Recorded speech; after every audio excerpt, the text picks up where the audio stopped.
श्री महावीर भगवान की, मुनिकुंज ज्येष्ठाचार्य आदि सागर जी महाराज की, तीर्थ भक्त शिरोमणि आचार्य शिक्षण महावीर कीर्ति जी महाराज की, भास्कर रत्नाकर आचार्य शिक्षण विमल सागर जी महाराज की, तपस्वी सम्राट आचार्य शिक्षण सनपति सागर जी महाराज की,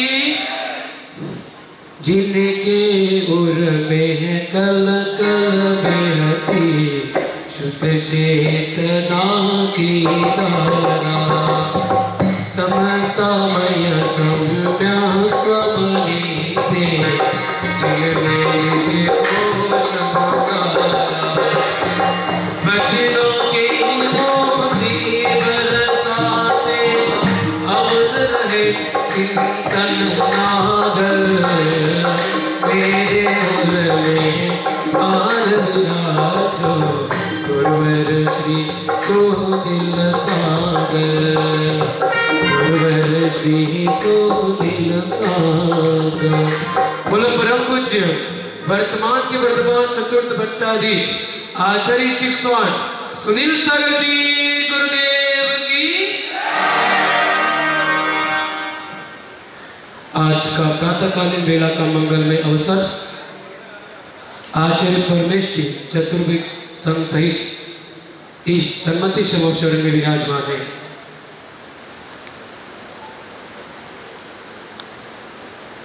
आज का मंगलमय अवसर और चातुर्मास के इस मंगलमय घड़ी में अपन सभी आचार्य भगवान के अमृतमय वचनों को सुनने के लिए यहाँ पे उपस्थित हुए हैं। एक व्यक्ति था जो मेरे पास आया और मुझे कहने लगा कि महाराज जी, अमुक व्यक्ति मुझको कह रहा था कि वो आपको महाराज जी नहीं मानता है। मैंने कहा कि उसने ऐसा क्यों कहा, तो हमने थोड़ी शांति रखी। कोई बात नहीं, उस व्यक्ति को मेरी वजह से कोई विकल्प हो गया होगा किसी कारणवश, इसलिए उसने मुझे ऐसा कह दिया कि ऐसे महाराज होते ऐसे करते हैं क्या। मैं शांति रखी। फिर दूसरे दिन एक व्यक्ति आया और वो मुझे चातुर्मास कमेटी के कुछ लोग थे उनके बारे में कुछ कहने लगा कि ऋषभ जी तो ऐसे ही है, माइक पकड़ने आता है इनको, तो दो तीन अच्छी अच्छी बातें लोगों को घुमा फिरा के बोल देते हैं और यहाँ से चले जाते अपने। मैंने कहा ठीक है, कोई बात नहीं।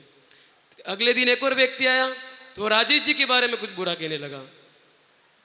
कोई बात नहीं, उसको भी कहने दो, अपने शांति। फिर आते आते फिर आचार्य श्री के बारे में भी कुछ गलत बोलने लगा कोई व्यक्ति कि महाराज जी देखो मोबाइल में आचार्य श्री के बारे में कुछ ऐसे ऐसे मैसेज चलते हैं, आचार्य जी तो इतना प्रवचन अच्छा करते हैं, फिर भी उनके कुछ छोटी सी क्लिप निकाल के और महाराज जी की भी फजीती करने लग जाते हैं।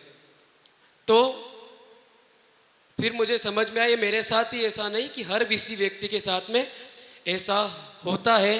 कभी कोई व्यक्ति कुछ अच्छे कार्य करे या कुछ अच्छे काम के लिए कुछ बेड़ा उठाता है, तो कुछ लोग ऐसे भी होते हैं जो उनकी निंदाई व बुराई भी करते हैं।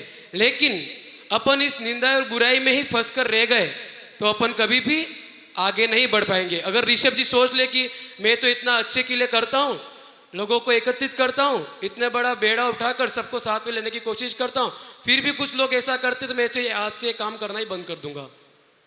अगर ऐसा सोचेंगे तो आगे बढ़ पाएगा। सब एक साथ यूनिटी के साथ में रहेंगे, सब की भावनाओं को साथ में रख के चलेंगे और किसी कोई बुरा भी मान जाए। देखिए जैसे महाराज जी को आहार देने के लिए अपन गए, वहाँ पे कुछ व्यवस्था के लिए लोग खड़े हुए हैं। अगर किसी व्यक्ति को जल्दी नंबर आ गया और वहाँ पे जो खड़ा है व्यवस्था के लिए उसने जल्दी अंदर भेज दिया तो उन दोनों के परिणाम मिल गए, तो वो लोग एक दूसरे की तारीफ करेंगे, चलो मेरा तो नंबर आ गया, वो व्यवस्थापक वाला अच्छा आदमी। और कोई व्यक्ति आधे घंटे से खड़ा है लेकिन उसका नंबर नहीं आया तो वो उसकी बुराई अवश्य करेगा क्योंकि उसका नंबर, क्योंकि उनके परिणाम नहीं मिले। आज सुबह स्वाध्याय में भी यही चर्चा हो रही थी, कोई भला कोई बुरा नहीं होता, सिर्फ उसके परिणाम अगर नहीं मिलते हैं तो व्यक्ति बुरा हो जाता है, उनके परिणाम मिल जाते हैं तो व्यक्ति अच्छा कहलाता है।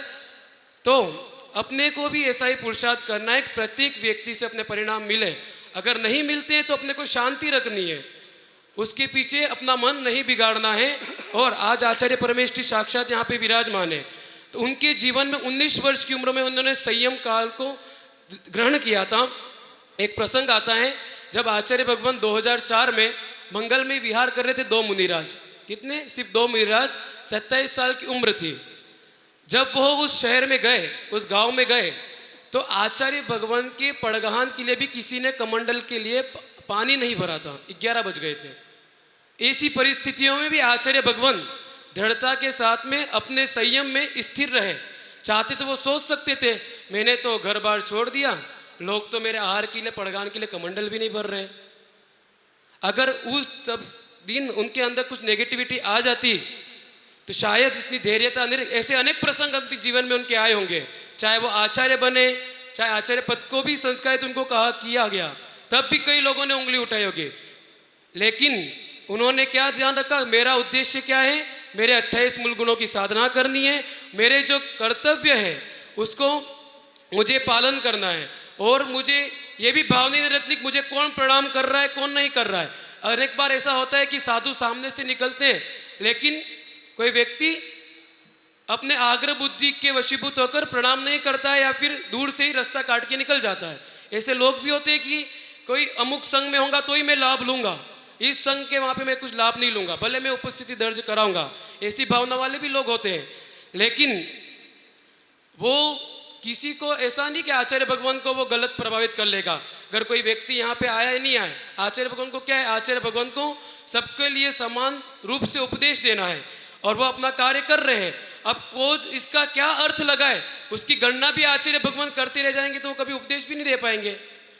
अगर किसी को कुछ अच्छी बातें बोलनी है तो अपन ये सोचेंगे कि मेरे ऐसा बोलने से उसके ऊपर क्या प्रभाव पड़ेगा, क्या इफेक्ट पड़ेगा, उसकी गणना पहले से करते रह जाएंगे तो वो कभी कुछ अच्छी बातें बोलने के लिए भी हिम्मत नहीं कर पाएगा।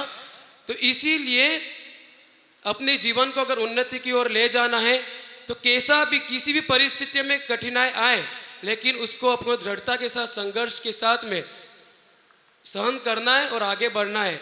अगर चातुर्मास कमेटी के यहाँ पे लोग बैठे हैं, आचार्य भगवान के पास में सबसे पहले कहाँ पे आए थे, देरोल पार्श्वनाथ में राजेश जी और ऋषभ जी आए थे, सभी टीम के साथ में आए थे, हाटकेश्वर वाले भी थे। सभी ने अपना निवेदन रखा और निवेदन रखा कि हमको पूरे अहमदाबाद में आपका चातुर्मास चाहिए। कभी प्लेस तब कोई डिसाइड नहीं हुआ था। इसके बाद में कटारिया जी वो कहाँ पे आए थे, पहली बार इडरगढ़ पे। मुझे वो दिन याद है अच्छे से, जब आचार्य भगवान वेदी भगवान के पास में बैठे थे, कटारिया जी थे, भूपेश जी थे और राजेश जी थे, और वो आचार्य जी के सामने बात करने लगे कि कटारिया जी चातुर्मास कराना है महाराज जी का। किसने बोला था ऐसा, राजेश जी ने बोला। आचार्य जी तो मुंह नीचे करके बैठे थे, सुन रहे थे। तो कटारिया जी ने हाथ जोड़ के बोला, महाराज जी कितने साधु आएंगे अहमदाबाद में, जबकि कोई डिसाइड तब नहीं हुआ है कि चातुर्मास होना है कि नहीं होना है। फिर भूपेश भाई से कहने लगे कि चौके तो अपने वहाँ पे लग जाएंगे और महाराज जी नीचे रह जाएंगे, पार्टीशन हो जाएगा, माता जी ऊपर रुक जाएंगे। मतलब मैं तो सोच रहा था कि अभी तक तो कुछ डिसाइड भी नहीं हुआ है और ये क्या क्या बातें कर रहे हैं। ठीक है, उनको पता नहीं होगा कि संघ की चर्या क्या है, किस ढंग से क्या है, फिर भी वो अपने मन से कुछ भी अच्छी बातें बोल रहे थे, क्योंकि इतना बड़ा संघ आएगा, व्यवस्था तो करनी पड़ेगी। तो फिर वो दोनों सभी बाहर गए, आचार्य सिंह का। तो कटारिया जी ने बोला, पहले तो आप लोग कमेटी बनाओ, फिर अपन डिसाइड करते हैं कि कैसे चातुर्मास किस ढंग से कराना है। मैंने कहा कि ये बात किस ढंग से कर रहे, चातुर्मास तो फाइनल भी नहीं हुआ है, ये तो सिर्फ निवेदन करने के लिए आए और ये सब रूपरेखा बनाना चालू कर लिया इन लोगों ने। तब बाहर जाके सब बाहर बैठे तो मेरे को तो आया मन में, तो मैंने इतना ही बोला कि अभी चातुर्मास फाइनल होने गए कि आप लोग चौके की बात कर रहे हो, कितने साधु आएंगे। राजेश जी बोले कि 36 साधु 35 साधु तो आएंगे ही। ठीक है, कोई बात नहीं। मैंने कहा 35 भी हो सकते, 50 भी हो सकते, 60 भी हो सकते, उसका हमको भी नहीं पता कितने होंगे, लेकिन आप लोगों की भावना ऐसी होनी चाहिए कि अहमदाबाद के प्रत्येक श्रावक को हम किस तरह से चातुर्मास में गुरु चरणों में जोड़ेंगे, ये सबसे महत्वपूर्ण बिंदु होना चाहिए। और राजेंद्र जी आपको भी इसमें आगे रहना है। तो वो तो तब तो उन्होंने हाथ जोड़ा, ठीक है। फिर सभी एक साथ मिलकर सब मानस बनाकर कहाँ पे आए, उदयपुर में आए। तब आचार्य से कुछ भी प्रश्न नहीं पूछे, कुछ भी नहीं कहा, महाराज जी सिर्फ आपका हमको चातुर्मास चाहिए, हमने बड़ी जगह भी डिसाइड कर ली, चाहे 60 साधु हो चाहे 70 साधु हो, हम सबकी व्यवस्था करेंगे। सिर्फ 34 साधुओं की बात की थी, कितने हो गए अभी? 65 से ज़्यादा अधिक साधु हो गए। और जगह, जिस जगह की बात कर रहे थे उससे डबल चौगल 10 गुना सबसे बड़ी जगह भी आप लोगों को प्राप्त हो गई। तो ये तो आचार्य भगवान का पुण्य होता है, संघ का पुण्य होता है। अपने को तो सिर्फ भावना बानी होती है और सब आपो आप हुआ चला करता है। ऐसी मंगलमय भावना कि आप लोग तो सिर्फ भूमिका बनाए और जो मार्गदर्शन यहाँ से मिले, और या फिर आप कुछ भी कार्यक्रम की रूपरेखा बनाए, उसको 4 चांद तो लगने आपो आप लग ही जाएंगे। क्योंकि यहाँ पे कौन विराजमान है? एक आचार्य विराजमान नहीं है। आचार्य आदि सागर जी, आचार्य महावीर कीर्ति जी, आचार्य विमल सागर जी और तपस्वी सम्राट सन्मति सागर जी महाराज सहित 5 आचार्य सिंहासन पे विराजमान है। उनका चातुर्मास हो रहा है। कोई विकल्प करने की किसी को जरूरत नहीं। कैसे क्या होगा सब आपो आप चला जाएगा। सिर्फ आपको करना है आगे बढ़कर। इसी मंगल भावना के साथ बोलो परम पूज्य चतुर्पट्टाधीश आचार्य सुनील सागर जी गुरुदेव की। और देखा आपने कितना